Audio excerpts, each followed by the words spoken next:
আমি বাবার সহ্য করতে পারি না।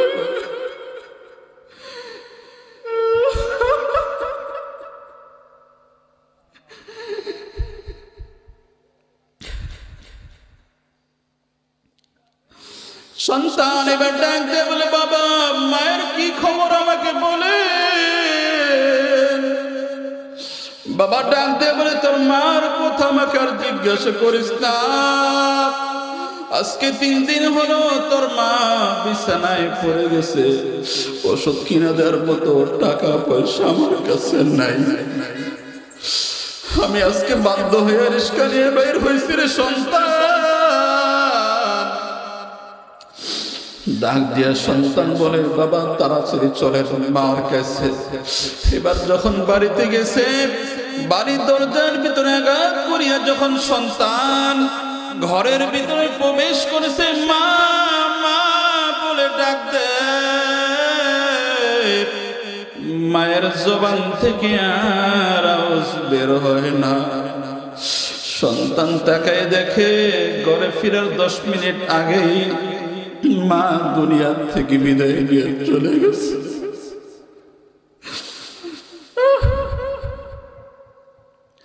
এবার সন্তান মা বলে ডাক দেয়, সন্তানের কোনো ডাকের জবাব নাই। ওই ক্ষুধার্ত অসুস্থ বাবা মায়ের দৃশ্য দেখিয়া হঠাৎ করে তিনিও হার্ট অ্যাটাক করে তিনিও দুনিয়া থেকে বিদায় নিয়ে চলে যায়।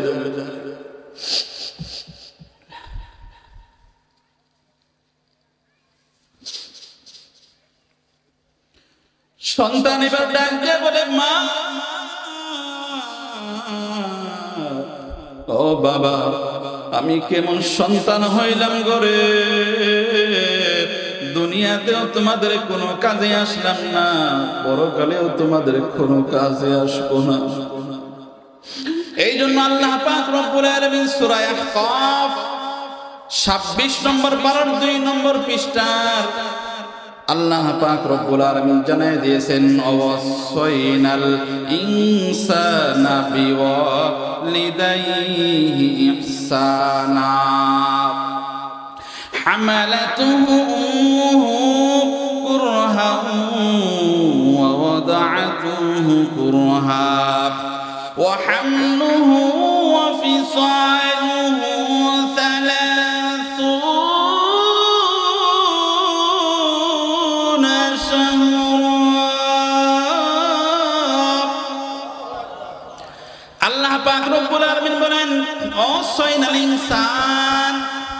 আমি মানুষকে একটা উপদেশ দিতেছি, উপদেশ একটা ওসিয়ত করতেছি, বিওয়ালিদাইহি ইহসানা, তারা যেন তাদের মা বাবার সঙ্গে ভালো আচরণ করে।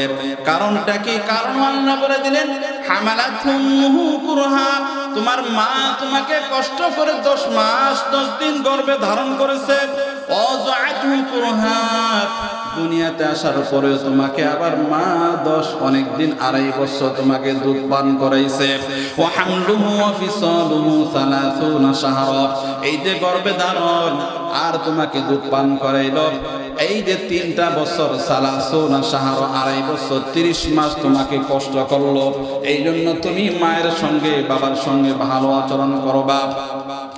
বিশ্বনবী সরকারে দু আলম জনাবে মুহাম্মদুর রাসূলুল্লাহ সাল্লাল্লাহু আলাইহি ওয়াসাল্লাম মসজিদে নববীর ভিতরে বসা সাহাবায়ে কেরামদেরকে নিয়ে বসে রয়েছেন। হঠাৎ করে সাহাবায়ে কেরাম দেখেন একজন বৃদ্ধা মহিলা মসজিদে নববীর ভিতর থেকে আসতেছে। আল্লাহর নবী বিশ্বনবী সরকারে দু আলম ওই বৃদ্ধা মহিলাকে দেখিয়া বিশ্বনবী স্বয়ং দাঁড়ায় গেছেন। বিশ্বনবী নিজের গায়ের চাদরখানা খুলিয়া বিছায় দিলেন। ওই বৃদ্ধা মহিলা এসে বসলেন বিশ্বনবীর চাদরের মধ্যে। চিন্তা করে দেখেন, স্বয়ং বিশ্বনবীর চাদর বিছাই দিলেন, বৃদ্ধা মহিলা এসে বসলেন, কানে কানে কি যেন একটু কথা বললেন। কথা বলার পরে বৃদ্ধা মহিলা উঠে চলে গেলেন, স্বয়ং বিশ্বনবী দাঁড়ায় গেলেন। যত দূর পর্যন্ত বৃদ্ধা মহিলাকে দেখা যায় ততক্ষণ পর্যন্ত স্বয়ং বিশ্ব নবী বসেন নাই। যখন বিশ্ব নবীকে আর বৃদ্ধা মহিলাকে আর দেখা যায় না, চলে গেছেন, তখন বিশ্ব নবী বসলেন। সাহাবায়ে কেরাম ডাক দিয়ে বললেন, ইয়া রাসূলুল্লাহ, ইয়া হাবিবাল্লাহ, ব্যাপারটা বুঝলাম না। একজন বৃদ্ধা মহিলার জন্য স্বয়ং বিশ্ব নবী দাঁড়ায় গেলেন। বিশ্ব নবী সরকারে দো আলম জনাব মুহাম্মদুর রাসূলুল্লাহ সাল্লাল্লাহু আলাইহি ওয়াসাল্লাম চোখের পানিগুলো ছেড়ে দিয়ে সাহাবায়ে কেরামকে ডাক দিয়ে বলে, আমার সাহাবীরা রে, তোমরা ভালো করে শুনিয়া নাও, আমি আমার জন্মের আগেই আমার বাবাকে হারাইছি, দু চোখে আমি দেখার সৌভাগ্য হয় নাই।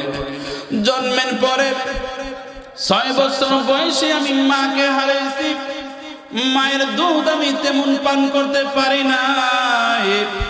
আজকে যাকে আমি সম্মান করলাম, আমার নিজের চাদর বিছায় বসতে দিলাম, এটা দুনিয়ার আর কোনো মহিলা না।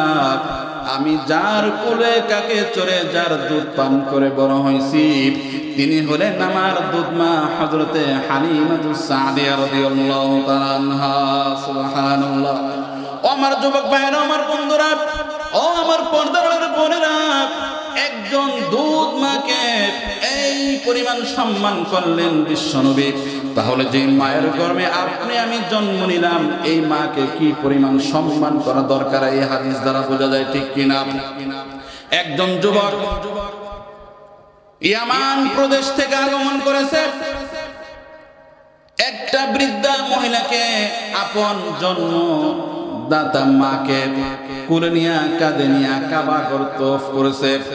ইয়ামান প্রদেশ থেকে আসছে বৃদ্ধা মা, হাঁটতে পারে না, চলতে পারে না, কাঁধে নিয়ে কুলে নিয়ে কাবা ঘর 7টা চক্কর দিয়েছে। এখন তো হুইল চেয়ার পাওয়া যায়, হুইল চেয়ার বসে বসে বয়স্ক মানুষগুলা চক্কর দেয়, কারণ চক্কর দেওয়া ফরজ। সাই, সাফা মারওয়া সাই করা ওয়াজিব।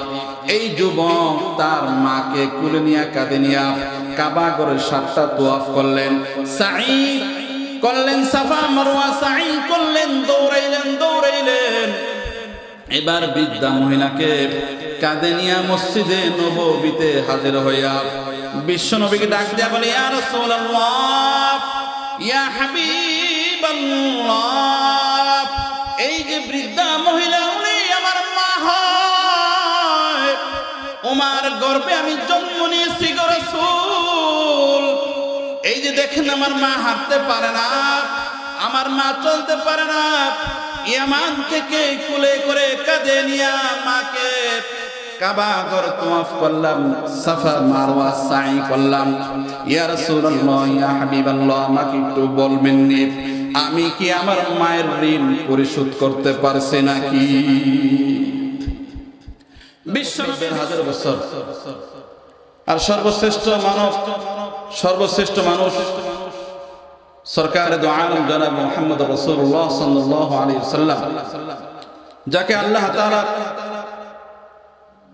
নিজের হাবিব বন্ধু বলে ঘোষণা করছেন, সেই হাবিব সরকারে দো আলম জনাব মুহাম্মদ রাসূলুল্লাহ, সকলেই বলি সাল্লাল্লাহু আলাইহি ওয়াসাল্লাম, তাকে আল্লাহ তাআলা মাত্র 63 বছর হায়াত দিয়েছেন। আমরা তার উম্মত, আমাদেরকে আল্লাহ তাআলা হায়াত দিয়েছেন, আবার আমাদেরকে আল্লাহ তাআলা দুনিয়া থেকে নিয়ে যাবেন একদিন, ঠিক কিনা? তাহলে আল্লাহ তাআলা আমাদেরকে কেন পাঠাইলেন, কি মাকসাদ আল্লাহ তাআলা? এই যে কোরআনে কারীম আপনাদের সামনে হাতে নিয়েছি, এই কোরআনে কারীমে আল্লাহ তাআলা মানব জাতির শুরু লগ্ন থেকে শেষ পর্যন্ত, পৃথিবীর শুরু থেকে শেষ পর্যন্ত যা হয়েছে, যা হচ্ছে, যা হবে, সবকিছু আছে না নাই? আছে। আমরা যদি কোরআন থেকে আলোচনা করি, তাহলে আমাদের আলোচনা হবে সবচেয়ে সুন্দর। দ্বিতীয়, আমরা হাদিস থেকে আলোচনা করব, প্রাসঙ্গিক কিছু ঘটনা টানবো, এরপর আজকের আলোচনার ইতি শেষ করব। আল্লাহ তাআলা আমাদের সকলকে বুঝার, আমল করার এবং আমলের নিয়ত শোনার তৌফিক দান করেন, সকলেই বলি আমিন। আল্লাহ পাক রব্বুল আলামিন মানব জাতিকে এই যে হায়াত দিলেন, আবার আল্লাহ তাআলা আমাদেরকে মৃত্যু দান করবেন, সামান্য একটু হায়াত দিয়ে দুনিয়াতে পাঠাইলেন কেন? এই কথা আল্লাহ তাআলা কোরআনে কারীমের 29 নম্বর পারা সূরা মুলক 2 নম্বর আয়াতের 2 দ্বিতীয় লাইনে আল্লাহ তাআলা বলেন, আল্লাযী খালাকাল মাউতা ওয়াল হায়াতা লিয়াবলুয়াকুম আইয়ুকুম আহসানু আমালা ওয়া হুয়াল আজিজুল গফুর।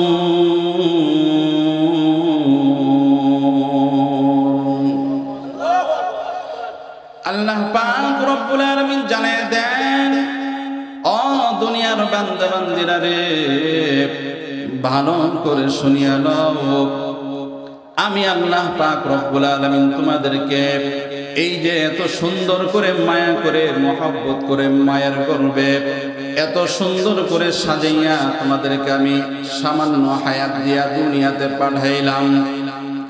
আল্লাহ বলেন, আল্লাযী খালাকাল মাউতা ওয়াল হায়াতা, আমি তোমাদের মৃত্যু সৃষ্টি করলাম, হায়াতও সৃষ্টি করলাম।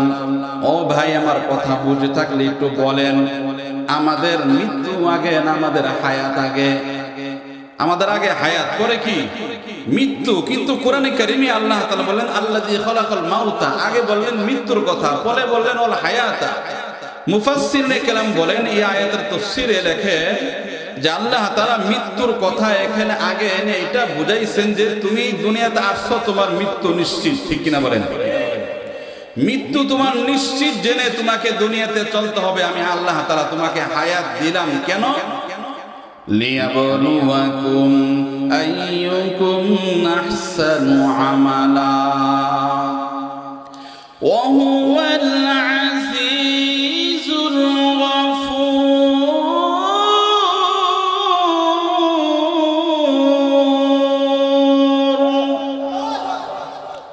আল্লাহ পাক রব্বুল আলামিন জানায় দিলেন, আমার বান্দা বান্দিরা রে, এই যে তোমাদেরকে হায়াত দিলাম, আবার মৃত্যু দিব। লিয়াবলুয়াকুম আইয়ুকুম আহসানু আমালা, মাঝখানে সামান্য একটু সময়, 60 বছর, 70 বছর, 80 বছর, এরপরে খুব কমই পাওয়া যায় 90 বছর, 100 বছর। এখানে যারা উপস্থিত হয়েছে মুরব্বী বাবারা, অনেকের দাড়ি পেকে গেছে, অনেকের দাড়ি পেকে গেছে। এখানে কি 80 বছরের উপরে কেউ আসেনি? নাই। কিন্তু এই সামান্য হায়াত দিন আল্লাহ তাআলা বললেন লিয়াবলুয়াকুম আইয়ুকুম আহসানু আমালা।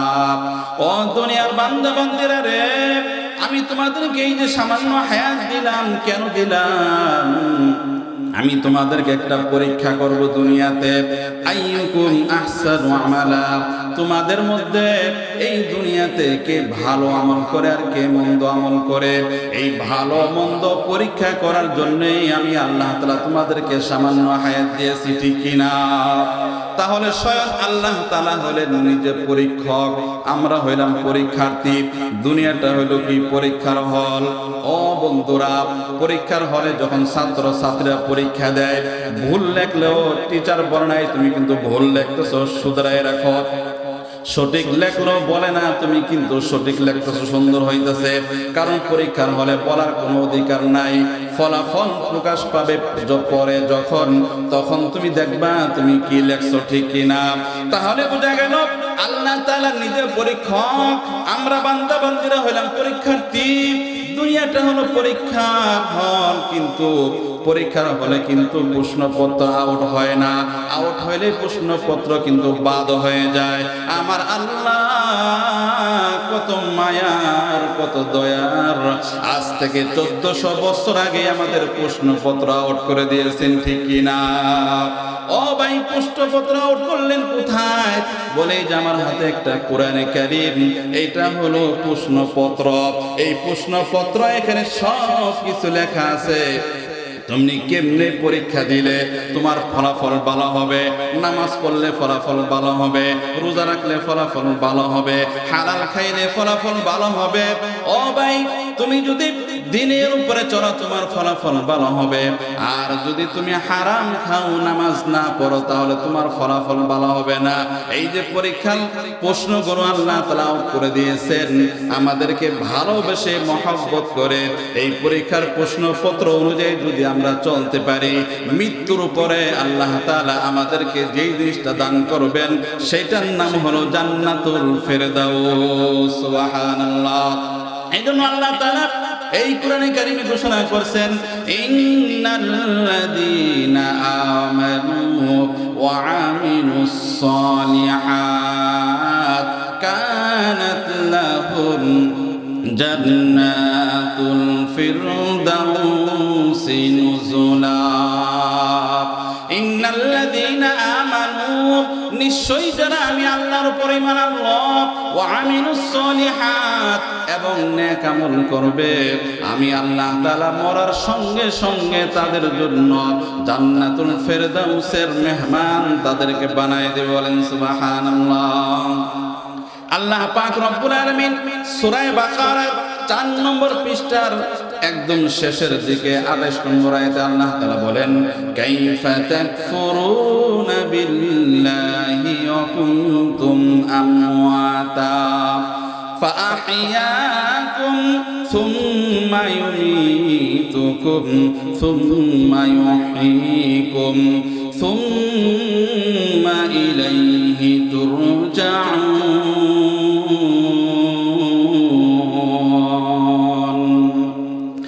আল্লাহ পাক রব্বুল আলামিন বলেন, কাইফা তাকফুরুনা বিল্লাহ, ও আমার বান্দা বান্দিরা, তোমাদেরকে এত সুন্দর করে মায়া করে মহব্বত করে আমি আল্লাহ তাআলা বানাইলাম। দুনিয়াতে আসার পর আমি আল্লাহ তাআলাকে তোমরা কিভাবে অস্বীকার করো? ওয়া কুনতুম আমওয়াতা, তোমরা ছিলে মৃত, ফাহিয়াকুম, আমি তোমাদেরকে জীবিত করলাম। আমরা কি ছিলাম? মৃত ছিলাম, মৃত কিছুই ছিলাম না। সূরা দাহার 29 নম্বর পারায়, সূরা দাহারের প্রথম আয়াতে আল্লাহ তাআলা বলেন, হাল আতা আলাল ইনসানি হিনুম মিনাদ দাহরি লাম ইয়াকুন শাইআন মাযকুরা। হাল আতা আলাল ইনসান, মানুষের উপর দিয়ে কি এমন একটা সময় অতিবাহিত হয়ে যায় নাই, লাম ইয়াকুন শাইআন মাযকুরা, যেই সময়টা তুমি কোনো উল্লেখযোগ্য বস্তু ছিলা না, এমন একটা নাপাক পানি তুমি ছিলা, যেই নাপাক পানিকে দুনিয়ার কোনো মানুষ গণ্য করে না, ঠিক কিনা? এত একটা নিকৃষ্ট বস্তু থেকে আল্লাহ তাআলা আমাদেরকে মায়া মহব্বত করে বানাইছেন। কি সুন্দর করে আল্লাহ তাআলা আমাদেরকে বানাইছেন। ফেরেশতারা মায়ের গর্ভে মানুষকে আল্লাহ তাআলার হুকুমে আস্তে আস্তে ধীরে ধীরে সৃষ্টি করেন। মানুষ যখন দুনিয়াতে আসবে মায়ের গর্ভে একটা শুক্রবিন্দু থেকে আল্লাহ তাআলা কিভাবে আমাদেরকে সৃষ্টি করছেন, এই কথাটাকেও আল্লাহ তাআলা সূরা নূর 18 নম্বর পারার সর্বপ্রথম পৃষ্ঠা সূরা নূরের 12 নম্বর আয়াতে আল্লাহ তাআলা স্পষ্ট করে ঘোষণা করে দিয়েছেন। এবং 17 নম্বর পারা সূরা হজ্জের 11 নম্বর পৃষ্ঠার 5 নম্বর আয়াতে আল্লাহ তাআলা এই কথাটা আরো স্পষ্ট করে ঘোষণা করছেন, ওয়ালাকাদ খালাকনাল ইনসানা মিন সুলালাতিন মিন তিন সুম্মা জাআলনাহু নুতফাতান ফি قرارিন মাকিন সুম্মা খালাকনান নুতফাতা আলাকা فخلقنا العلقة مضغة فخلقنا المضغة عظاما فكسونا العظام لحما ثم أنشأناه خلقا آخر فتبارك الله أحسن الخالقين।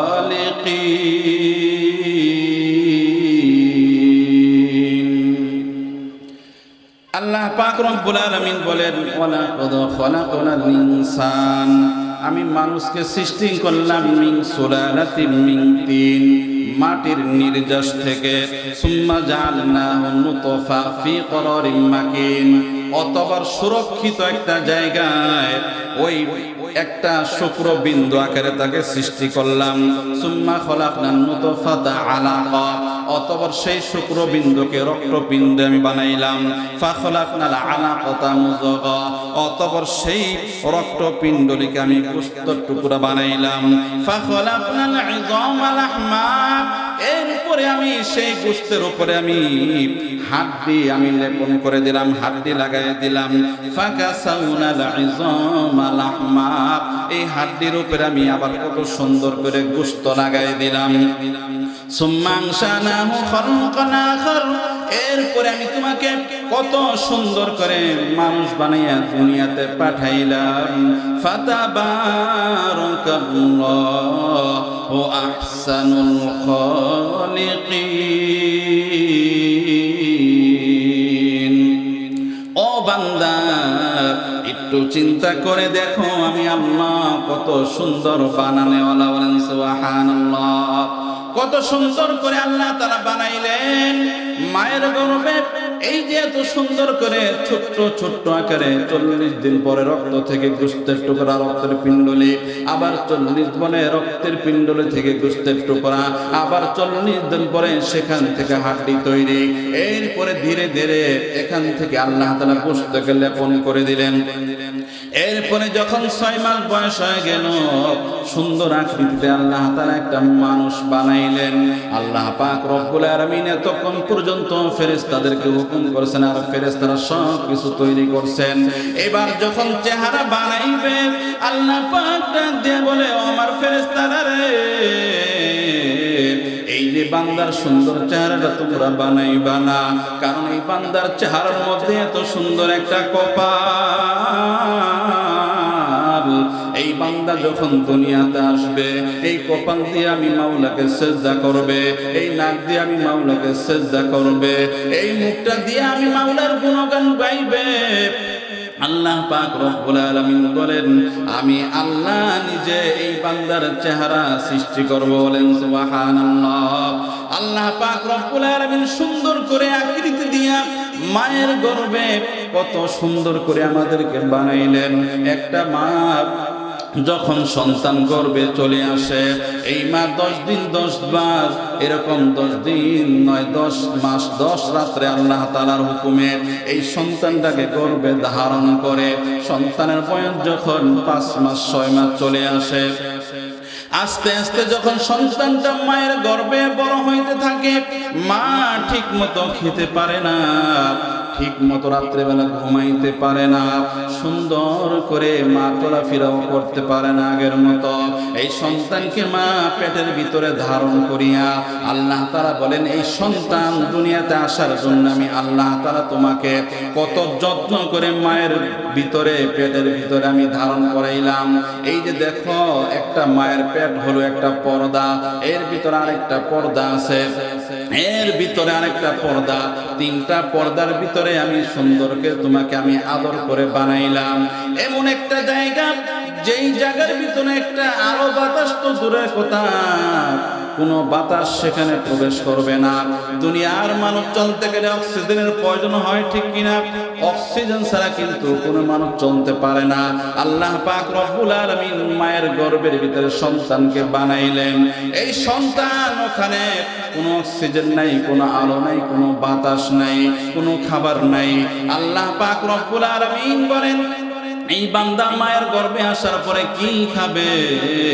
আমি আল্লাহ তাআলা মায়ের মাসিক মিন্সকে বন্ধ করিয়া মায়ের নাভির সঙ্গে, সন্তানের নাভির সঙ্গে একটা রাস্তা করে দিলাম খাবারের জন্য। বলেন সুবহানাল্লাহ। মায়ের নাভির সঙ্গে সন্তানের নাভির একটা কানেকশন করে দিলেন, খাবারের ব্যবস্থা আল্লাহ তাআলা মায়ের গর্ভে করে দিলেন। এই সন্তানকে মা যখন কোলে নিয়ে কাকে নিয়ে বেড়ায়, 10 মাস যখন বয়স হয়ে যায়, সন্তান যখন দুনিয়াতে আসার সময় হয়ে যায়, মায়ের যখন ডেলিভারি হবে, মা শ্বশুর শাশুড়ির কাছে বিদায় নেয়, স্বামীর কাছ থেকে দোয়া নেয়, প্রতিবেশীর কাছ থেকে দোয়া নেয়, ডাক দিয়ে বলো, আমার প্রাণের স্বামী করে মনে হয় আমি আর দুনিয়াতে বাঁচবো না, আমি মনে হয় আর ফেরত আসবো না, তুমি আমাকে মাফ করে দিও। কত মা দেখা যায় হসপিটালে ভর্তি হওয়ার পর, সন্তান ডেলিভারি হওয়ার পর দুনিয়াতে সন্তান আসে, মা হাসপাতাল থেকে বিদায় নিয়ে কবরে চলে যায়, ঠিক কিনা? আমার এক বন্ধু মিরপুরে ইমামতি করতেন, বিবাহ করার পর একটা সন্তান হইল। দ্বিতীয় সন্তান যখন ভূমিষ্ঠ হবে, অধিক রক্তক্ষরণের কারণে মা দুনিয়া থেকে বিদায় নিয়ে চলে গেছে। কত মা দুনিয়া থেকে বিদায় নিয়ে চলে যায়। এই যে একটা সন্তানকে দুনিয়াতে আসার জন্য, একটা সন্তানের চেহারা মা দেখার জন্য, একটু সন্তানের হাসির জন্য, একটু মায়া মমতার জন্য মা কত কষ্ট করে। এই জন্য আল্লাহ পাক রব্বুল আলামিন জানাই দিয়েছেন, এই যে মা 10 মাস 10 দিন কষ্ট করলো, দিনের বেলা খাইতে পারে না, কষ্ট করে মা। অনেক সময় দেখা যায় খাবারের জন্য প্লেট নিয়ে বসছে, একদিকে স্বামী বসছে, একদিকে ঘরের অন্য সদস্যরা বসছে। মা অর্ধেক খাওয়ার পরে প্লেটটা ধাক্কা দিয়া উঠে যায়। স্বামী ডাক দেয়া বলে, বিবি গো তুমি কেন উঠিয়া গেলা? বলে আমার পেটের মধ্যে ব্যথা শুরু হয়ে গেছে। মুহাদ্দিসিনে মুফাসসিরিনে কেরাম বলেন, ওই যে পেটের মধ্যে মায়ের ব্যথা, কারণ কি জানুনি? সন্তান পা দিয়া মায়ের পেটের মধ্যে গুতা মারছে, লাথি মারছে।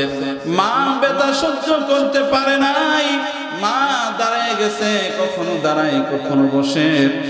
ও যুবক ভাইরা, আজকে এই মাকে আমরা কষ্ট দেই, বাবাকে আমরা কষ্ট দেই। কত মা চোখের পানি আমাদের সামনে ফেলে রে, যেই সন্তানকে ডেলিভারি করতে গিয়া কত কষ্ট করলাম। আল্লাহ পাক রব্বুল আলামিন এই জন্য জানায় দিয়েছেন, এই যে মা 10 মাস 10 দিন গর্ভে ধারণ করে ঠিক মতো খাইতে পারলো না, আল্লাহ পাক রব্বুল আলামিন এই গর্ভবতী মায়ের আমলনামায় 10 মাস রোজা রাখলে যেই সওয়াব হইতো, আল্লাহ তাআলা মায়ের আমলনামায় 10 মাস রোজা রাখার সওয়াব লিখে দেন। বলেন সুবহানাল্লাহ। এই যে 10 রাত্রি মা 10 মাসের 10 রাত্রি ঘুমাইতে পারলো না, আল্লাহর হাবিব বলেন 10 মাস 10 রাত্রি ইবাদত বন্দি করলে যেই সওয়াব হইতো, আল্লাহ পাক রব্বুল আলামিন মায়ের আমলনামায় ওই সওয়াব লিখে দেন। বলেন সুবহানাল্লাহ।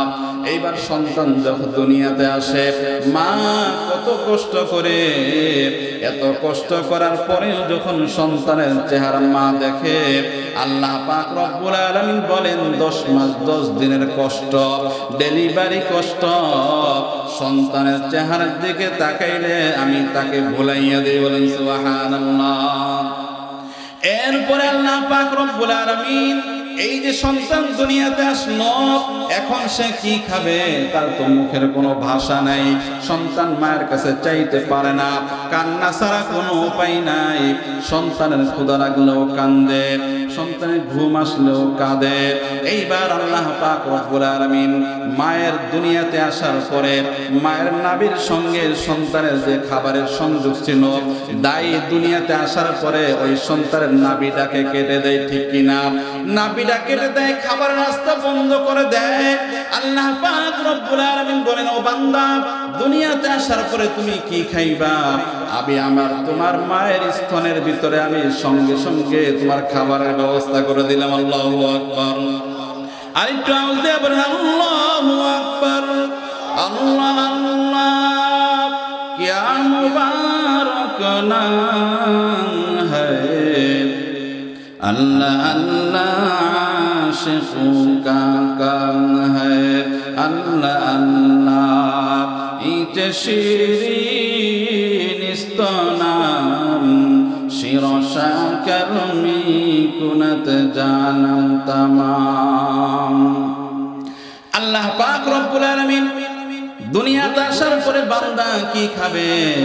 এই সন্তান কিন্তু ভূমিষ্ঠ হওয়ার আগে মায়ের স্তনে কিন্তু দুধ আসে নাই। সন্তান দুনিয়াতে আসার সঙ্গে সঙ্গে আল্লাহ তাআলা স্তনে দুধ দান করলেন।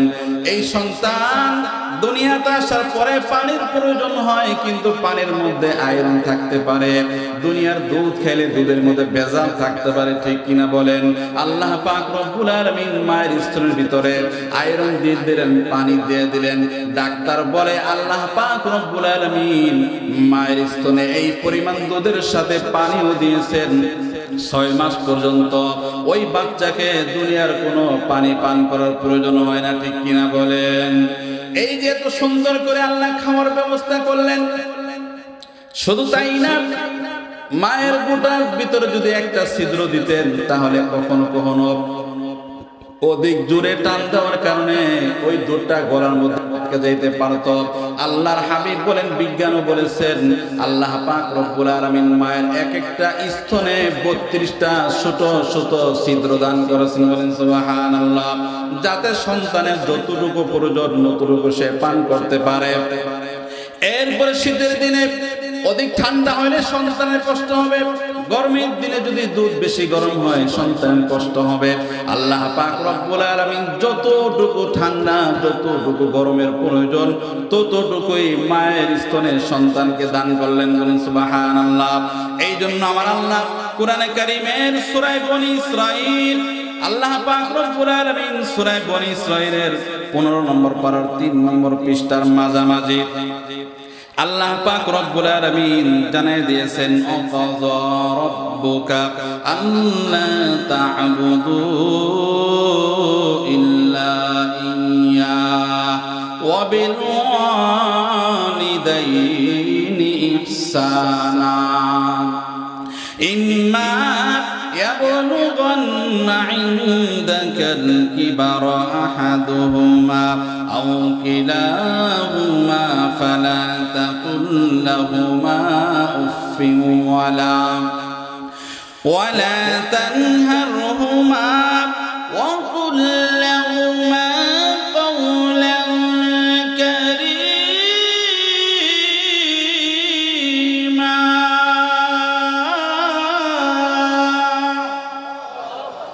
আল্লাহ পাক রব্বুল আলামিন এই জন্য জানাই দিলেন, ওয়াকাযা রাব্বুকা আল্লা তা'বুদু ইল্লা ইয়্যাহু। ও বান্দা, তোমাকে এত সুন্দর করে মায়া করে মহব্বত করে আমি বানাইলাম, এই জন্য আমি আল্লাহর ছাড়া তোমরা কারো ইবাদত বন্দি করবা না, কারো পায়ে সিজদা করবা না, মাজারে গিয়ে সিজদা করবা না, পীরের পায়ে গিয়ে সিজদা করবা না, গাব গাছের নিচে বট গাছের তলায় সিজদা করবা না, মাজারে গিয়া সিন্নি দিবা না, শাহজালাল মাজারে গিয়া ছাগল মান্নত করবা না। ছেলে সন্তান চাওয়ার প্রয়োজন হইলে আমি আল্লাহর কাছেই চাইবা, শাহজালাল মাজারে ছাগল নিয়া চাইবা না। ঠিক কিনা বলেন? আমাদের বহু ভাই আছে যাদের সন্তান হয় না, সন্তানের জন্য কার কাছে যায়? মাজারে যায়। ঠিক কিনা? মাজারে যায়, পীরের দরবারে যায়, সন্তান চায়, কিন্তু সন্তান দেওয়ার মালিক কে? এটাও দেবেন কে? আল্লাহ পাক রব্বুল আলামিন। ছেলে দিবেন, মেয়ে দিবেন। কোরআনে কারীমের ভিতরে বলছেন, আমি যাকে চাই ছেলে দেই, যাকে চাই মেয়ে দেই, যাকে চাই দুইটাই দেই, যাকে চাই আমি তাকে বন্দা রাখি দেই না। আল্লাহ যদি বন্দা রাখে, আপনি হাজার ডাক্তার কবিলাস আর মাজারে গিয়া সন্তান পাবেন? পাওয়া যাবে? বহু ডাক্তার আছে, বড় ডাক্তার। আমি গুলশানে ছিলাম দীর্ঘ 6 বছর কুয়েতি মসজিদে। একজন ডাক্তার, বড় ডাক্তার, সন্তান নাই, একদিকে অভাব, সন্তান নাই। এই সন্তানের জন্য বহু ডাক্তার কবিরাজ কাছে দৌড়াইছে, কিন্তু কোনো লাভ হয় না। কিন্তু 10-15 বছর পর আল্লাহ তাআলা যখন চাইছেন তখন দিচ্ছেন। হযরত ইব্রাহিম আলাইহিস সালামকে আল্লাহ তাআলা দীর্ঘ বছর পরে কান্নাকাটির পরে বুড়া বয়সে আল্লাহ তাআলা সন্তান দিয়েছেন। ঠিক কিনা বলেন? ওই আল্লাহ তাআলা, যে আল্লাহ তাআলা জোয়ান বয়সে দিতে পারে, ওই আল্লাহ তাআলা বৃদ্ধ বয়সে সন্তান দিতে পারে। ঠিক কিনা বলেন? যে আল্লাহ তাআলা পিতা মাতার মাধ্যমে সন্তান দেন, ওই আল্লাহ তাআলা পিতা মাতা ও সব ছাড়াও সন্তান দিতে পারেন। ঠিক কিনা বলেন? হযরত আদম আলাইহিস সালামকে আল্লাহ তাআলা পিতা মাতা ছাড়াই বানাইছেন। ঠিক কিনা বলেন? আবার যে আল্লাহ তাআলা পিতা মাতা ছাড়া বানাইছেন, ওই আল্লাহ তাআলা বাপ ছাড়া শুধু মায়ের মাধ্যমে সন্তান দিতে পারেন। ঠিক কিনা বলেন? যেমন আমাদের নবী হযরত ঈসা আলাইহিস সালাতু ওয়াস সালামকে আল্লাহ তাআলা পিতা ছাড়া মায়ের গর্ভে দুনিয়াতে দিয়েছেন। ঠিক কিনা বলেন?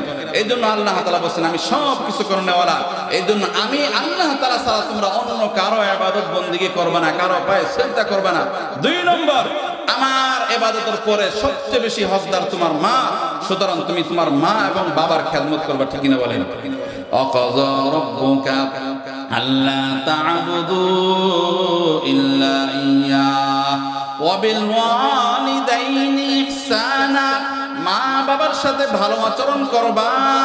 কেমন আচরণ করবা আল্লাহ নিজেই শিখিয়ে দিলেন। ইম্মা ইয়াবলুগান্না ইনদাকাল কিবারা, আহাদুহুমা আও কিলাহুমা, যদি তোমার মা বাবার দুইজন অথবা দুইজনের একজন যদি পৃথিবীর বুকে বেঁচে থাকে, কারো তো দুইজনে আলহামদুলিল্লাহ বেঁচে আছে, কারো দুইজন নাই, একজন আছে, হয়তো মা আছে অথবা বাবা আছে। ও যুবক ভাইরা, ও পর্দার ছোট্ট ছোট্ট বোনেরা, খুব খেয়াল করে শোনো, আল্লাহ তাআলা আমাদেরকে ওয়াজ করতেছেন, ওয়াজ।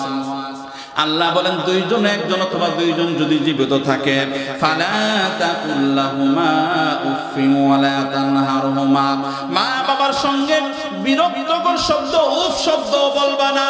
আল্লাহু আকবার।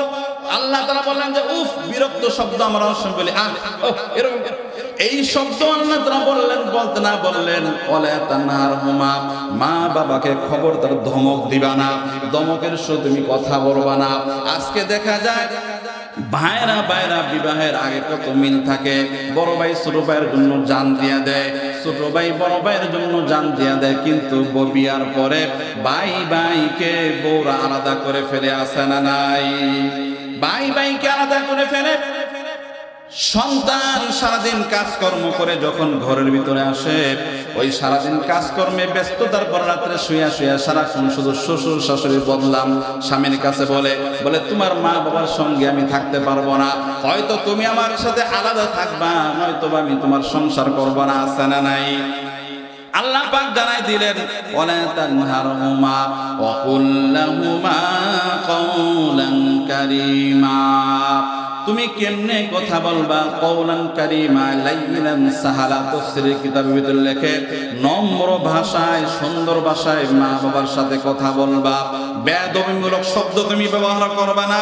ওয়াখফিদ লাহুমা জানাহাজ যুল্লি মিনার রাহমা, নম্রতার বাহুকে মা বাবার সামনে তুমি নত করে দিবা, কখনো মাথা উঁচু করে কথা বলবা না।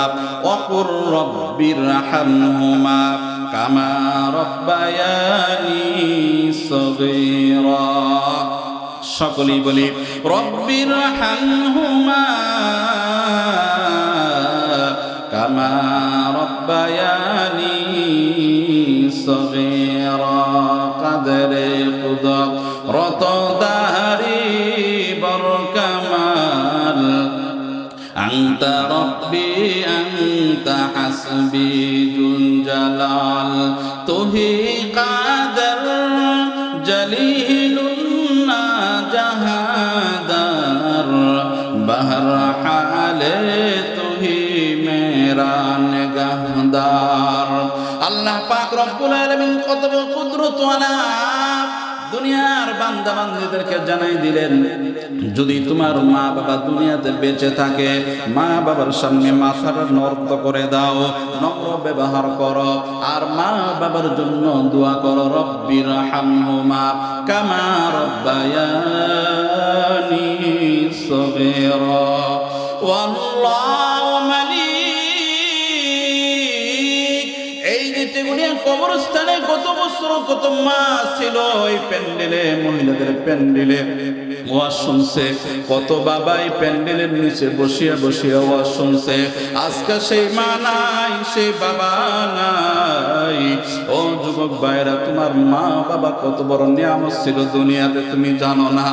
এই নিয়ামত কত বড় নিয়ামত। আল্লাহর হাবিব বলেছেন আল জান্নাতু তাহতা খুদা, এই জান্নাতকে উপরে থাকা দরকার ছিল। আল্লাহর হাবিব বলেছেন যে মায়ের পায়ের নিচে সন্তানের বেহেশত, উপরের কথা বলে নাই। তার মানে এটা বুঝাইছেন, হে সন্তান, হে যুবক, তুমি ভালো করে জেনে নাও, তুমি যদি দুনিয়াতে তুমি থাইকে যদি আখিরাতটা পাইতে চাও, জান্নাত কামাই করতে চাও, তাহলে মা বাবার খেদমত করিয়া, মায়ের চুমু, পায়ের চুমু খেয়ে তুমি ধন্য হইয়া, তোমার মায়ের পায়ের নিচে তোমার বেহেশত। এই জন্য তোমাকে বললাম, তুমি মা বাবার খেদমত করিয়া তুমি আখিরাতের জান্নাত কামাই নাও, ঠিক কিনা বলেন? মা বাবার খেদমত ছাড়া, মা বাবাকে তুমি মাইনাস করে চলে, তোমার হাজার টাকা পয়সা অর্থ সম্পদ হতে পারে, দুনিয়াতে কিন্তু তুমি কোনোদিন সুখী হইতে পারবে না, ঠিক কিনা বলেন? বহু ঘটনা এরকম আমাদের সামনে আসছে, বিবাহ শাদী করার পরে মা বাবাকে বলে গেছে, সন্তান মা বাবার খবর নেয় না, বহু টাকা পয়সা অর্থ সম্পদের মালিক হয়েছে ঠিক, কিন্তু বন্ধু মনে রাখবেন, কোনোদিন দিলের শান্তি পায় না, ঘরের ভিতরে একের পরে এক অশান্তি লেগেই আছে, ঠিক কিনা বলেন? আর একজন রিক্সা চালক, একজন ভ্যান গাড়ি চালক, অথবা যেই ব্যক্তি বিদেশে থাক, যে অবস্থায় থাকুক না কেন, সে যা কিছু অর্জন করেছে আগে মায়ের জন্য নিয়ে আসছে, আগে বাবার জন্য নিয়ে আসছে, এরপরে নিজের ঘরে সন্তানদেরকে খাওয়াইছে। ওই ঘরের ভিতরে আল্লাহ তাআলা জান্নাতের পরিবেশ কায়েম করে দিয়েছেন, ঠিক কিনা বলেন? ও আমার ভাইরা, বহু মা বাবা সন্তানকে লেখাপড়া করাইতে গিয়া দেখা যায় মা পরীক্ষার ফিস পর্যন্ত যোগাইতে পারে না। মাস্টার্সে পরীক্ষা দিবে, সন্তান পরীক্ষার ফি মা বাবা যোগাইতে পারে না। মা বাবা কষ্ট করে এতক্ষণ পর্যন্ত সন্তানকে লেখাপড়া শিখাইছে। এখন সন্তানরা বড় হয়েছে, মাস্টার্সের পরীক্ষা দিবে, পরীক্ষার ফি দেওয়ার মতো বাবার সম্পদ নাই, টাকা নাই, পয়সা নাই।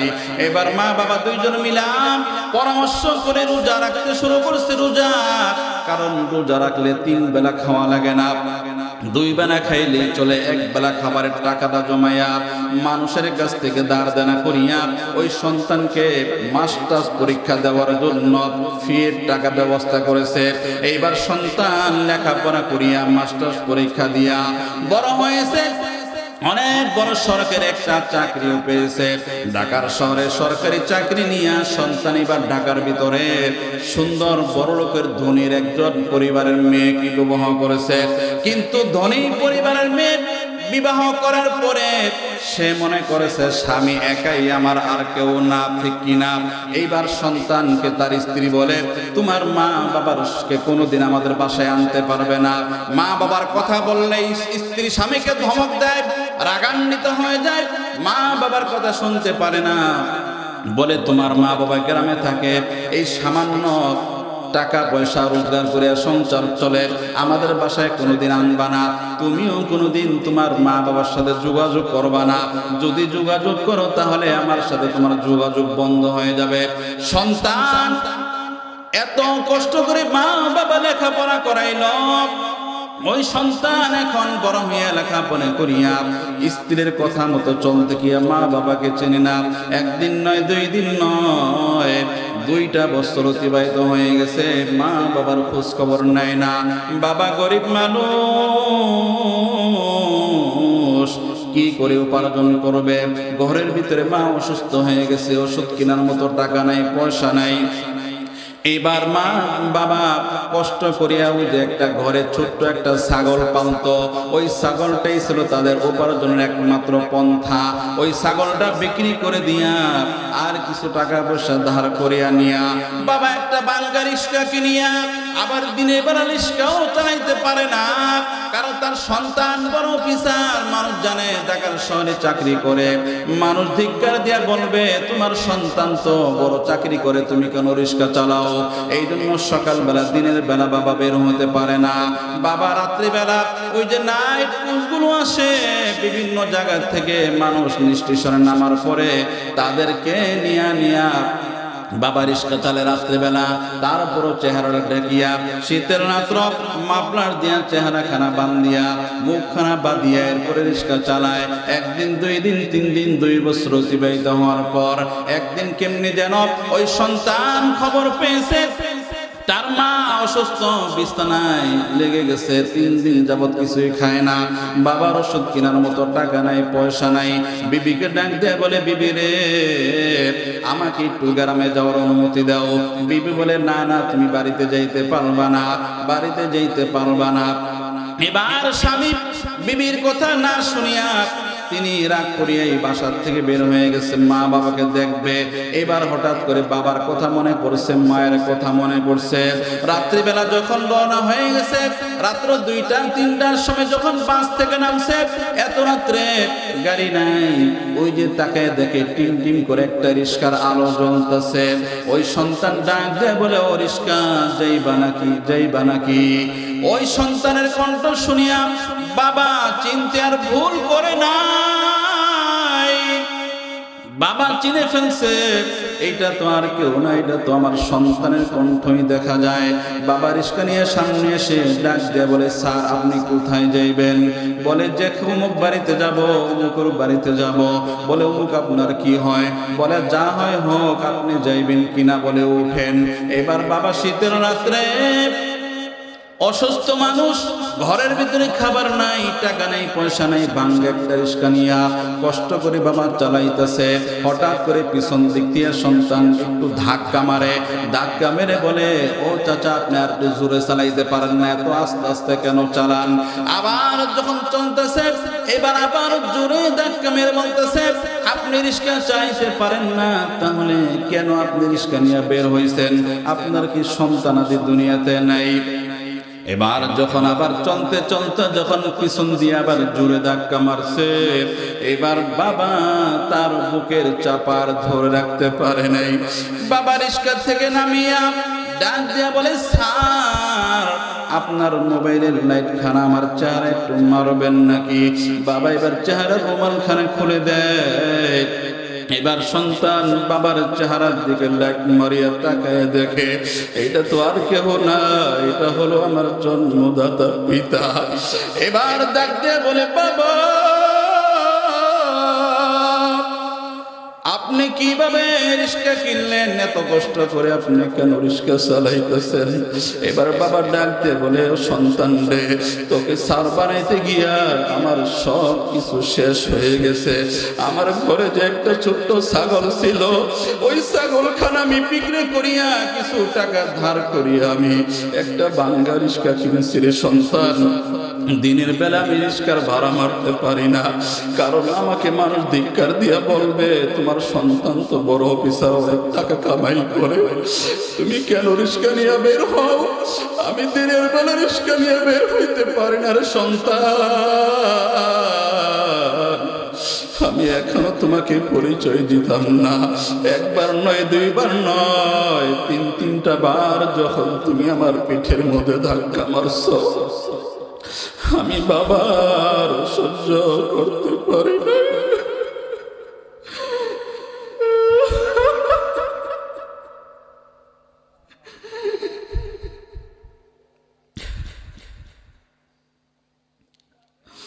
সন্তান এবার ডাক দিয়ে বলে, বাবা মায়ের কি খবর আমাকে বলে? বাবা ডাক দিয়ে বলে, তোর মার কথা আমাকে আর জিজ্ঞাসা করিস না। আজকে 3 দিন হলো তোর মা বিছানায় পড়ে গেছে, ওষুধ কিনে দেওয়ার মতো টাকা পয়সা আমার কাছে নাই। আমি আজকে বাধ্য হয়ে রিস্কা নিয়ে বের হয়েছি রে সন্তান। ডাক দিয়া সন্তান বলে, বাবা তাড়াতাড়ি চলে মার কাছে। এবার যখন বাড়িতে গেছে, বাড়ির দরজার ভিতরে আঘাত করিয়া যখন সন্তান ঘরের ভিতরে প্রবেশ করেছে, মা মা বলে ডাক দে, মায়ের জবান থেকে আর আওয়াজ বের হয় না। সন্তান তাকায় দেখে, ঘরে ফেরার 10 মিনিট আগেই মা দুনিয়া থেকে বিদায় নিয়ে চলে গেছে।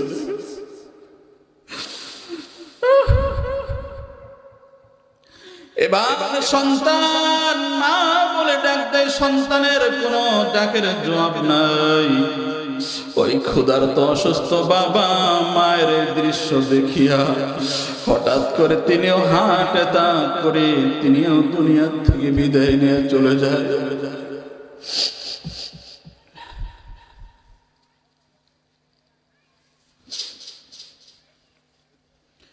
সন্তান এবার ডাক দিয়ে বলে, মা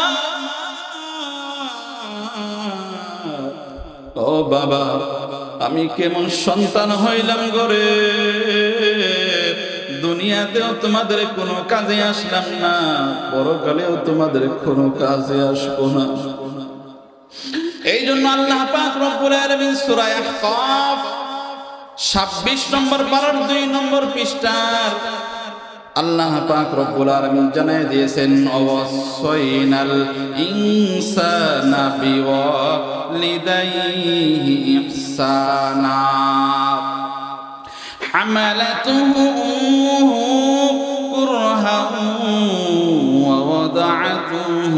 كرها وحمله وفصاله 30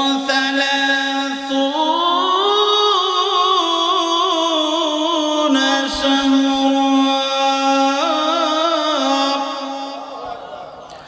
আল্লাহ পাক রব্বুল আলামিন বলেন ও সয়নাল ইনসান আমি মানুষকে একটা উপদেশ দিতেছি উপদেশ একটা ওসিয়ত করতেছি বিওয়ালিদাইহি ইহসানা তারা যেন তাদের মা বাবার সঙ্গে ভালো আচরণ করে কারণটা কি কারণ আল্লাহ বলে দিলেন হামালাতুহু কুরহা তোমার মা তোমাকে কষ্ট করে 10 মাস 10 দিন গর্ভে ধারণ করেছে ওয়াজাআতুহু কুরহা দুনিয়াতে আসার পরেও তোমাকে আবার মা 10 অনেক দিন 2.5 বছর তোমাকে দুধ পান করাইছে ওয়া হামলুহু ওয়া ফিসালুহু 30 শাহরা এই যে গর্ভে ধারণ আর তোমাকে দুধ পান করাইলো এই যে 3টা বছর 30 শাহরা 2.5 বছর 30 মাস তোমাকে কষ্ট করলো এই জন্য তুমি মায়ের সঙ্গে বাবার সঙ্গে ভালো আচরণ করবা বিশ্বনবী সরকারে দু আলম জনাব মুহাম্মদুর রাসূলুল্লাহ সাল্লাল্লাহু আলাইহি ওয়াসাল্লাম মসজিদে নববীর ভিতরে বসা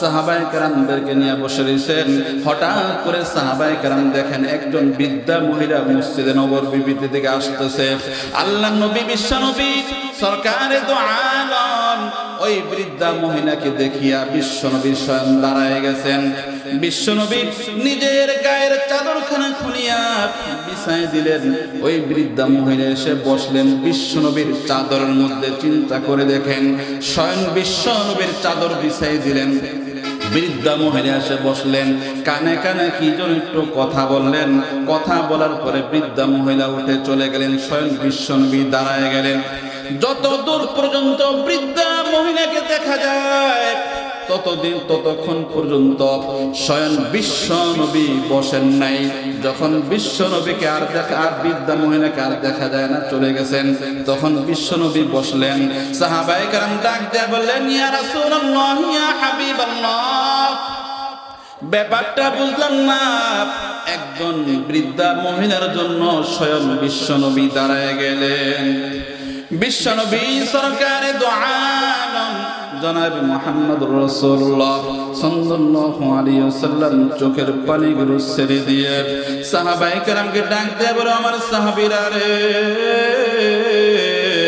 তোমরা ভালো করে শুনিয়া নাও আমি আমার জন্মের আগেই আমার বাবাকে হারাইছি দু চোখে আমি দেখার সৌভাগ্য হয় নাই জন্মের পরে 6 বছর বয়সে আমি মাকে হারাইছি মায়ের দুধ আমি তেমন পান করতে পারি না আজকে যাকে আমি সম্মান করলাম আমার নিজের চাদর বিছায় বসতে দিলাম এটা দুনিয়ার আর কোন মহিলা না আমি যার কোলে কাকে চড়ে যার দুধ পান করে বড় হইছি তিনি হলেন আমার দুধ মা হযরতে হালিমাতুস সাদিয়া রাদিয়াল্লাহু তাআলা আনহা সুবহানাল্লাহ ও আমার যুবক ভাইরা আমার বন্ধুরা ও আমার পর্দার বোনেরা একজন দুধ মাকে এই পরিমাণ সম্মান করলেন বিশ্বনবী তাহলে যে মায়ের গর্ভে আপনি আমি জন্ম নিলাম এই মাকে কি পরিমাণ সম্মান করা দরকার এই হাদিস দ্বারা বোঝা যায় ঠিক কিনা একজন যুবক ইয়ামান প্রদেশ থেকে আগমন করেছে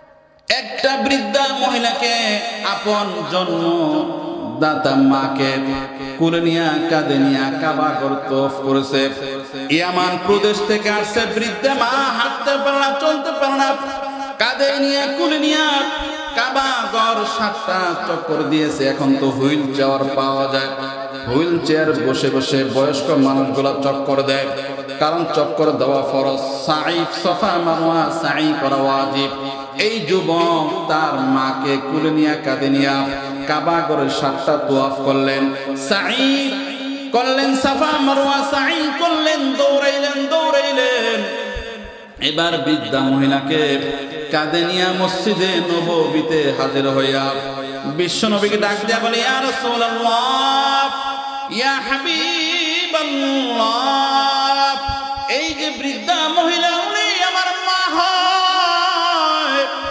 ওমার গর্ভে আমি জন্ম নিয়েছি গো রাসূল এই যে দেখেন আমার মা হাঁটতে পারে না আমার মা চলতে পারে না, ইয়ামান থেকে কুলে করে কাঁধে নিয়ে মাকে কাবা ঘর তওয়াফ করলাম, সাফা মারওয়া সাই করলাম। ইয়া রাসূলুল্লাহ, ইয়া হাবিবাল্লাহ, আমাকে একটু বলবেন নি আমি কি আমার মায়ের ঋণ পরিশোধ করতে পারছি নাকি? বিশ্বনবী সরকার দু আলম জনাব মুহাম্মদুর রাসূলুল্লাহ সাল্লাল্লাহু আলাইহি ওয়াসাল্লাম চোখের পানি ছেড়ে দিয়ে যুবক ডাক দিয়ে বলে, যুবক তুমি তো বৃদ্ধা বয়স, তোমার মায়ের খেদমত করার তুমি একটু সুযোগ পেয়েছো রে যুবক। আমি এতিম নবী, আমি তো কোনোদিন আমার মায়ের খেদমত করার সুযোগ আমি পাই নাই। ও যুবক তুমি শুনে রাখো, তুমি যদি তোমার পরনের স্যান্ডেল দিয়া তোমার মায়ের তোমার শরীরের চামড়াকে খসাইয়া তোমার মায়ের পরনের স্যান্ডেল তুমি বানাইয়া দাও, তোমার শরীরের চামড়া দিয়া মায়ের জন্য যদি তুমি স্যান্ডেল বানাইয়া দাও, আর তোমার মা ওই স্যান্ডেল পরিধান করতে করতে স্যান্ডেল ক্ষয় করে ফেলে, তারপরে তুমি মনে রাখবা তোমার মায়ের এক ফোঁটা দুধের ঋণ তুমি পরিশোধ করতে পারবা না। সুবহানাল্লাহ, একটু জিকির করেন লা ইলাহা ইল্লাল্লাহ, লা ইলাহা সুবহানাল্লাহ, আলহামদুলিল্লাহ, লা ইলাহা ইল্লাল্লাহ, সুবহানাল্লাহ, আলহামদুলিল্লাহ, লা ইলাহা। তুমি বাঁচাও, তুমি মারো, অবিরত ক্ষমা করো, তুমি বাঁচাও, তুমি মারো, অবিরত ক্ষমা করো, দরার যে জন তাকেই ধর, তোমার মতন করে